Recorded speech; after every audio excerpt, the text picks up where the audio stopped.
आज अमोल दहावीचे अनेक लोकांचा आणि अनेक नेत्यांच्या कार्यकर्त्यांच्या वर्षे झालेल्या संघर्षाचे यश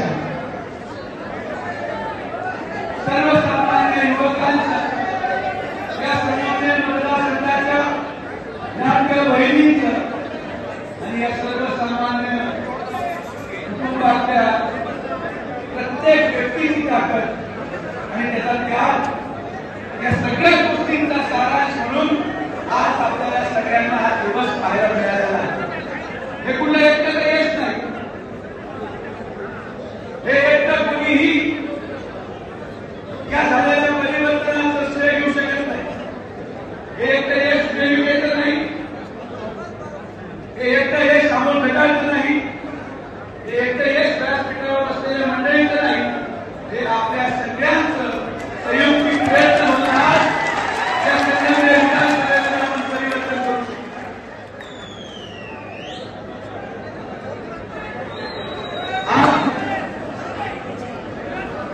आपण जे करून दाखवलेलं आहे, आज या संगमनेर विधानसभेचा आमदार फक्त अमोल खताळ नाहीये, समोर इथं बसलेला प्रत्येक माणूस त्या संगमनेर विधानसभेचा आमदार आहे।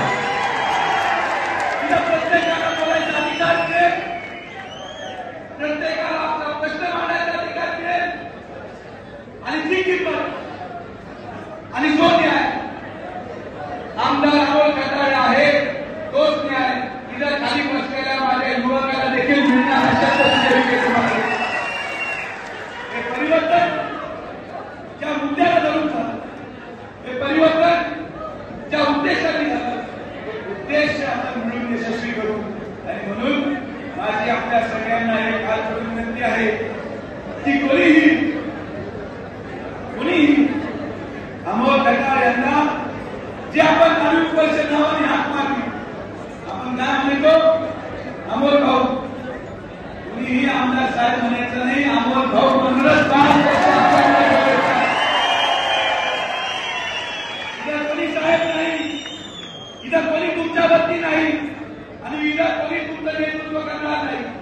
तुमचं आयुष्य, तुमचं भविष्य हे आमच्या सगळ्यांच्या मदतीने तुमच्या हातातून आम्ही तुम्हाला करून देणार आहोत, हे पण तुम्हाला त्या ठिकाणी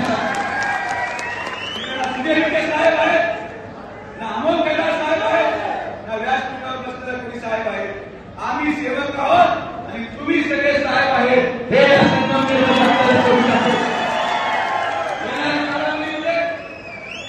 अनेक गोष्टी आपल्याला करायच्या, अनेक प्रश्न आपल्याला सोडवायचे। आम्हाला मनात मुंबईला करायचं, सत्ता स्थापना या ठिकाणी होणार आहे। आपल्या सगळ्यांच्या आशीर्वादाने नुसतं संगमनेरमध्ये परिवर्तन झालं नाही, पण राज्यामध्ये देखील आपली सत्ता आलेली आहे आणि ही सगळ्यात महत्वाची गोष्ट।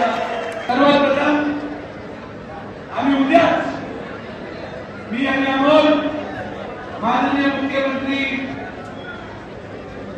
एकनाथ शिंदे साहेबांना भेटून मी आपल्याला शब्द देतो की येणाऱ्या वर्षभरामधल्या कुठल्याही कॅबिनेटमध्ये पठार भागावर उपसा जलसिंचन योजना आणण्याची जबाबदारी आमच्याकडे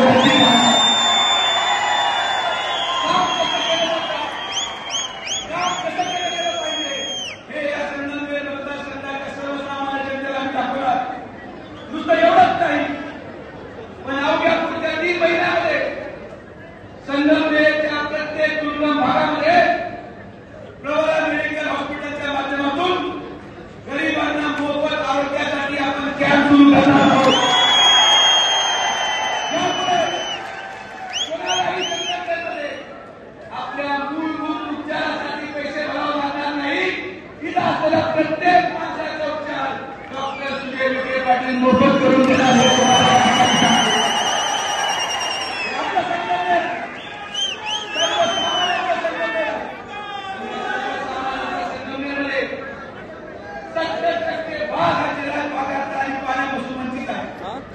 या पाण्यापासून वंचित असलेल्या भागाला दैनंदिन आपल्या मूलभूत झटावं लागतं. आरोग्य सुविधा देण्याची जबाबदारी सुविधेची आहे, पाणी देण्याची जबाबदारी आमच्या दोघांची आहे. एवढंच नाही, यापुढे आपल्याला निवडणुका आहेत, आपल्याला जिल्हा परिषद आहेत, पंचायत समिती आहेत, नगर परिषद आहेत.